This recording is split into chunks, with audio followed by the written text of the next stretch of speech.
Good morning, friends. This is the Zero DTE Morning Market Analysis, and it is Wednesday, April 9th.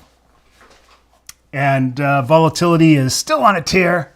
It's really quite remarkable. I've analyzed a big-ass fly this morning, and that's a 50 wide at-the-money butterfly.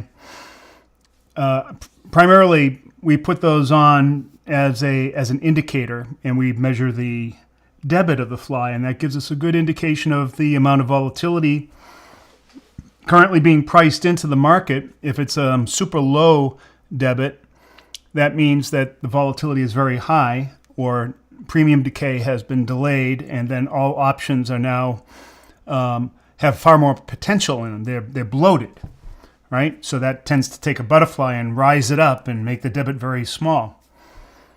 And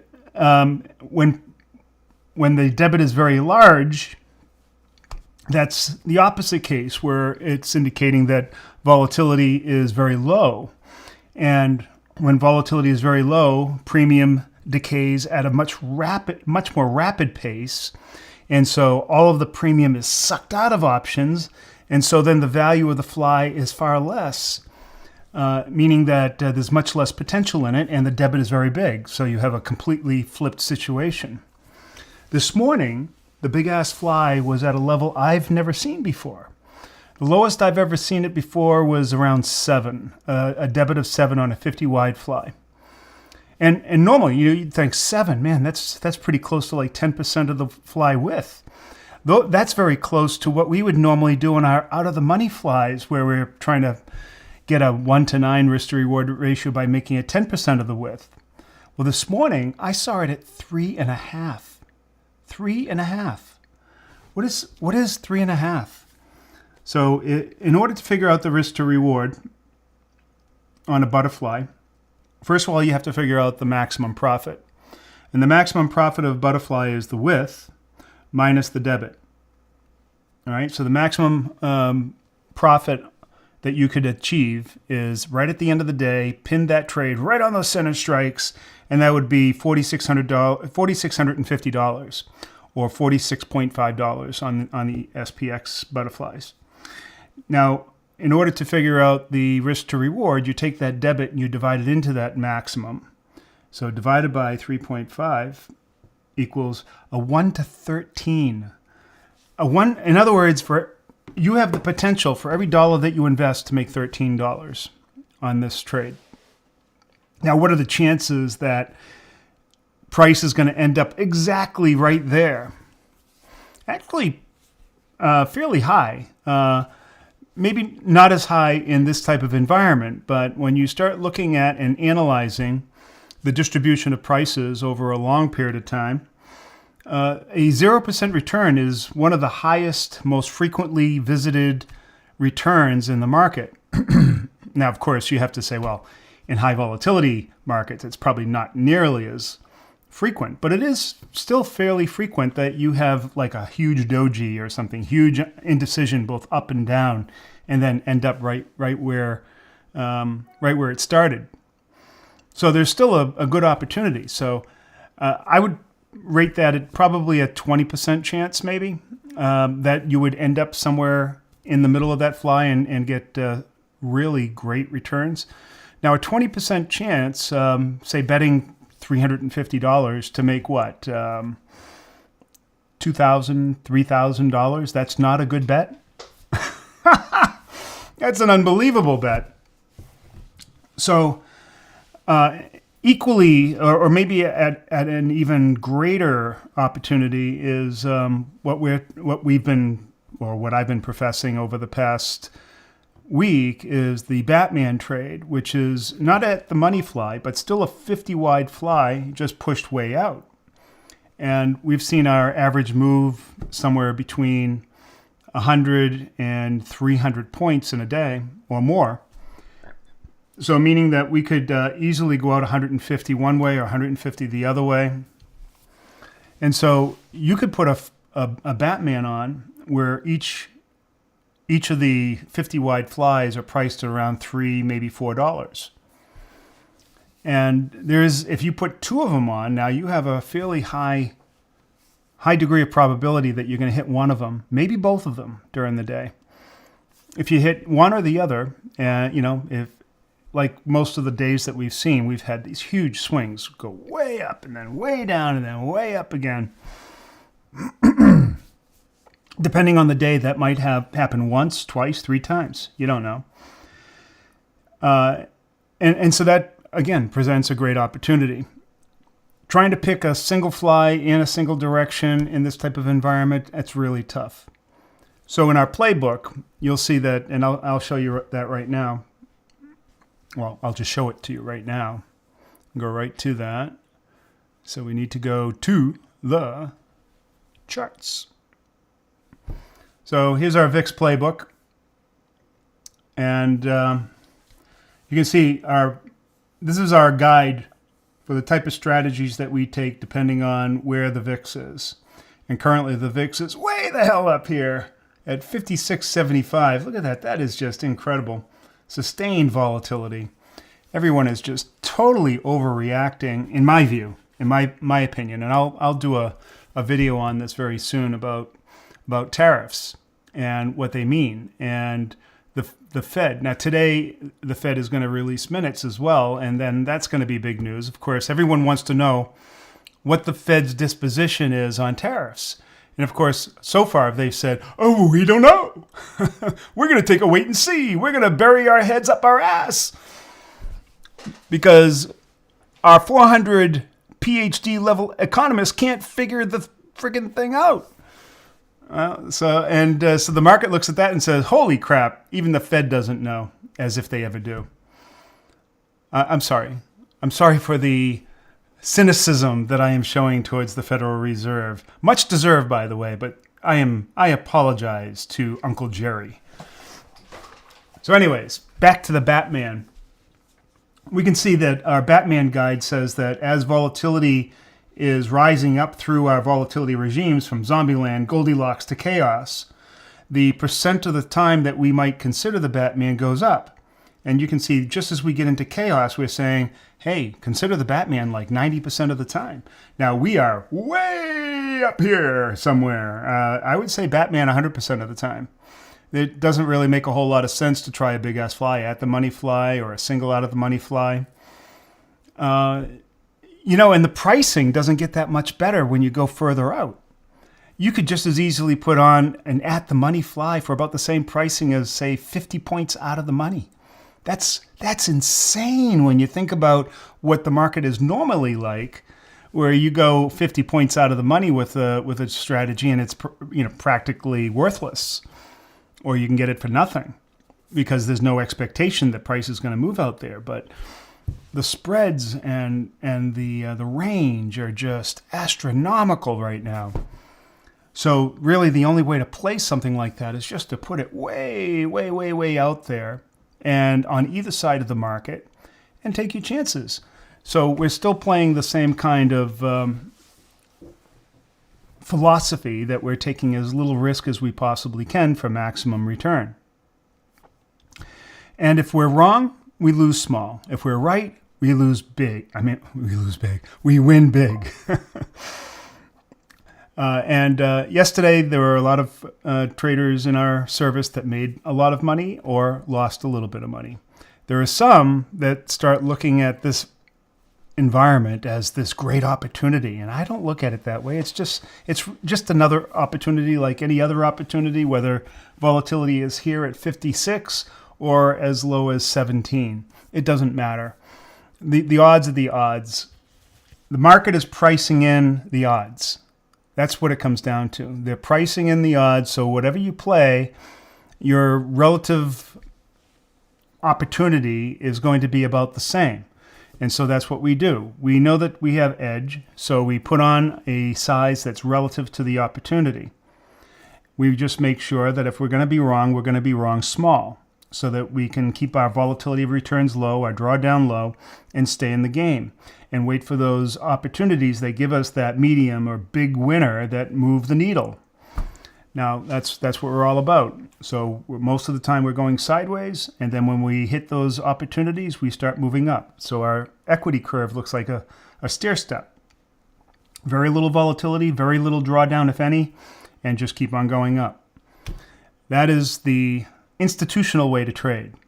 If you'd like to learn more about that, go down below, click the link, join our Skool Academy, check out the link, the strategy, the process, the methods, everything is in there. There's 2 coaching calls every week there as well. And from there, that would be your next step up to joining our coaching service. If you think you're ready for the coaching service right now, there are links down below. Click those, fill out an application, and schedule a discovery. A discovery call. I've had this allergy now thing going on for about 3 or 4 weeks, but it's now getting better, but it's still there. I can't believe it.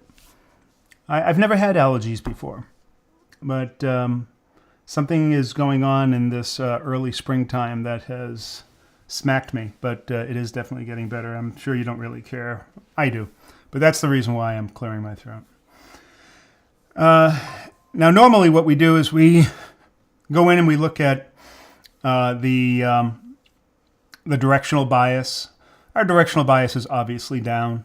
I mean, we're now into, what is the level of correction that we're at now? Let me see if I can measure this from top to bottom. Here's the top of the market all the way down to the bottom.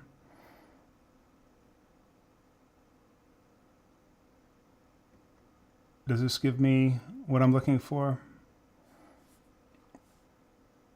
No, it doesn't give me a percentage. It's just, well, I guess it does. That's 100%. Let's go back here somewhere like that and say, okay, that's not what I want. That's a dumb. So the size of the move, we're at 48.27. And let's see, this is how we're going to do it. We're going to look at the high and the low. So let me kick out my calculator. We got to figure this all out, all right? So we're going to take the high, which was at 61. Was it really at 61.66? It didn't go that high, did it? Wow. 66 minus the low, 49.22. Equals 1,024 points, and we'll divide that into the high at 61.66. So we're in what most people would consider bear territory. That's a 20% correction on the S&P. So there you go. 20% correction on the S&P. We were at just 10%, but these last few days just totally put it into that territory. Now, is that like automatic, oh, we're in bear, or is it just a panic? I think that we are definitely in panic mode. Just because we flip over to 20% doesn't mean that all of a sudden the whole situation changes. Or maybe we are. Who knows? In any event, we've moved down dramatically. Volatility is at levels that I haven't seen. Well, we haven't seen since the pandemic. And during these types of peaks, when the volatility is this high, it's you have to kind of step back a little bit and take a much broader point of view, take less risk, still going for very, very large returns. But, the problem with this type of environment, this deserves big head to territory here. Come on. There we go. The problem with this type of environment is that we're not looking to take quick wins. Normally, we're in and out of the market whether the VIX is at 17 or 25 or even 30.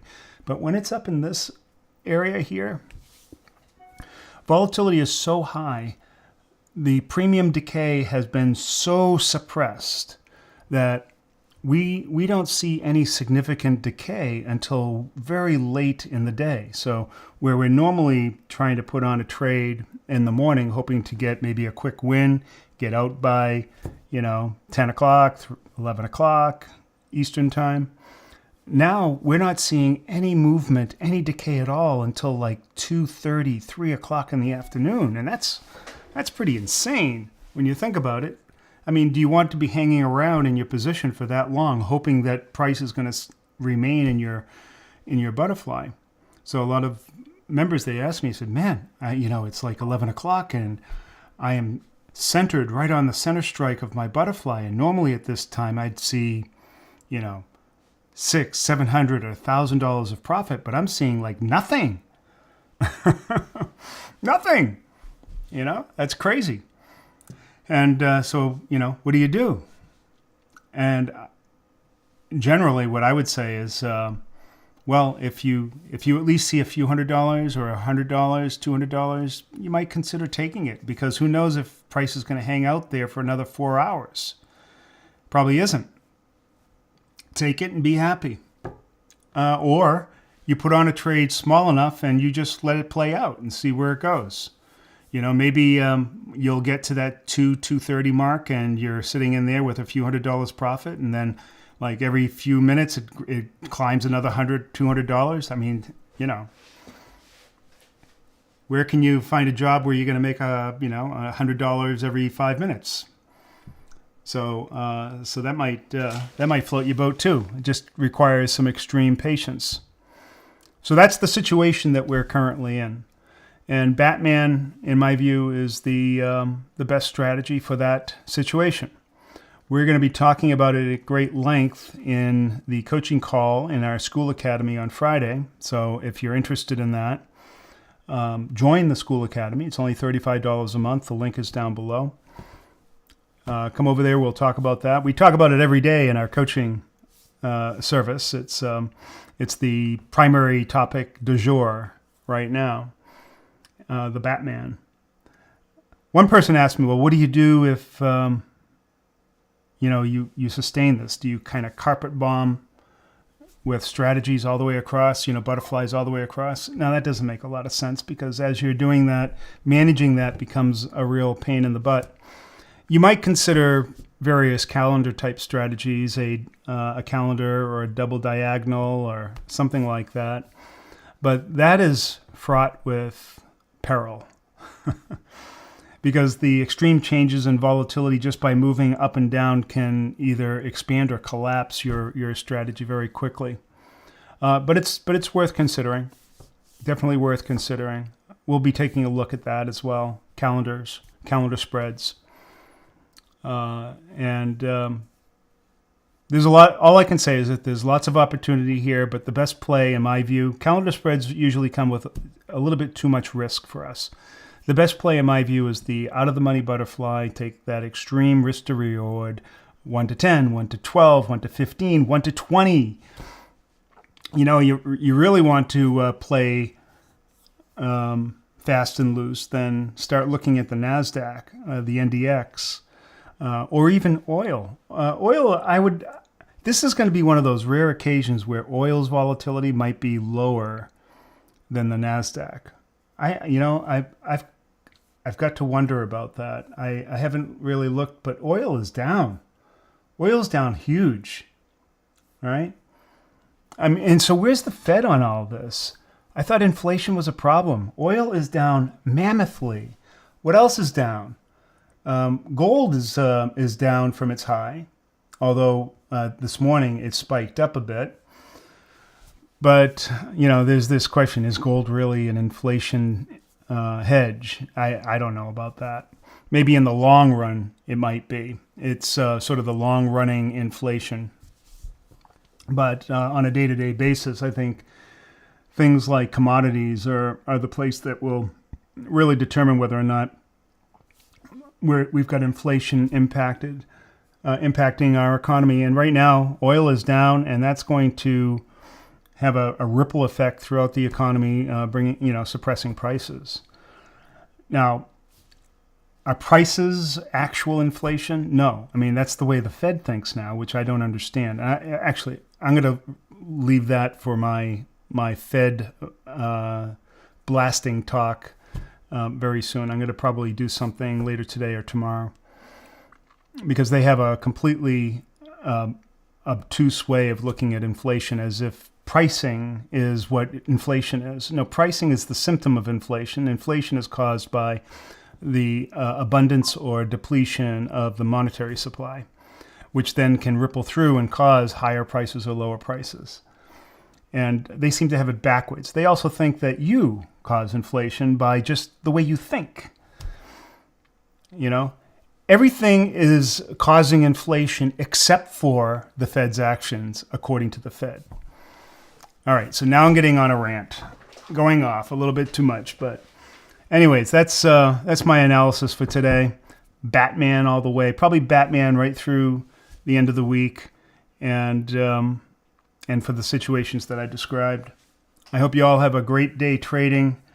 This is Coach Ernie, and I am out.